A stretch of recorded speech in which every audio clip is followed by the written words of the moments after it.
লেবু আমরা সবাই মোটামুটি খেয়ে থাকি, কিন্তু লেবু পাতার কথা কি আমরা কিছু জানি যে লেবু পাতা আমাদের কতগুলো কাজে হেল্প করে? হ্যাঁ, আজকে আমি যেটা নিয়ে বলবো সেটা হচ্ছে লেবু পাতা। আপনি কি জানেন আপনার মাইগ্রেনের ব্যথা কমাতেও কিন্তু লেবু পাতা ভীষণভাবে হেল্প করে? কীরকমভাবে? কিছুই না, আপনি 2 কাপ জলে 4-5টা লেবু পাতা দিয়ে দিন, সেটা ভালো করে ফুটতে থাকুক এবং যখন জলটা 1 কাপ হয়ে যাবে তখন সেটা ছেঁকে চায়ের মতন করে ইনটেক করুন।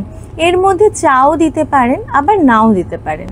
এবং এইভাবে যদি আপনি লেবু পাতার জল ইনটেক করেন, আপনার কিন্তু মাইগ্রেনের ব্যথা কমে যাবে। আপনি এটা 1 মাস করে দেখুন। লেবু পাতার মধ্যে প্রচুর পরিমাণে অ্যান্টিঅক্সিডেন্ট রয়েছে এবং এটা কিন্তু মাইগ্রেনের ব্যথা কমাতে ভীষণভাবে হেল্প করবে। এবং লেবু পাতা আরও একটা জিনিস কমাতে ভীষণ সাহায্য করে, সেটা হচ্ছে কোনো প্রেগনেন্ট মহিলার মর্নিং সিকনেসকে কিন্তু লেবু পাতা কমাতে সাহায্য করে। ঠিক সেমভাবে যেরকমভাবে বললাম, 2 কাপ জলের মধ্যে 4-5টা পাতা দিয়ে দিন এবং সেটা ফুটে যখন 1 কাপ জল হবে, সেই জলটা ধীরে ধীরে একটু টাইম নিয়ে যদি পান করেন, তখন কিন্তু এই মর্নিং সিকনেস বা বমি বমি ভাব এই দুটোই কিন্তু চলে যাবে। করে দেখুন, অবশ্যই আমাকে জানান। ভালো থাকুন, সুস্থ থাকুন।